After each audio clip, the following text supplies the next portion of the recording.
এরপরে প্রশ্ন হলো, 5 কালেমা মুখস্থ না থাকলে কি জাহান্নামী হবে? খুব সুন্দর প্রশ্ন। আপনাদের সবার 5 কালেমা মুখস্থ আছে তো? নাই? সর্বনাশ ভাই।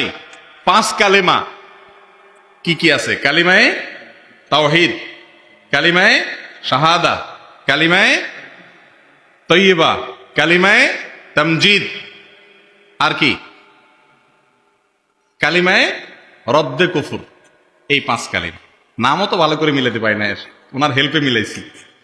তাহলে বোঝা গেল যে এই 5 কালিমা আলাদা আলাদা মুখস্থ করতে হবে এমন কোনো বিষয় জরুরি না। এই 5 কালিমার বিশেষ করে কালিমায়ে তাওহীদ, তামজিদ যা বলতেছে ঘুরে ফিরে একই জিনিস। সেটা কি?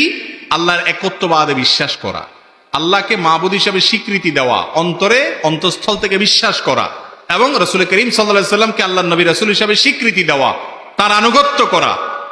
এই বিষয়গুলোকে যদি আপনি অন্তর থেকে মেনে নেন, মুখে স্বীকার করেন, আপনি ঈমানদার মুসলমান।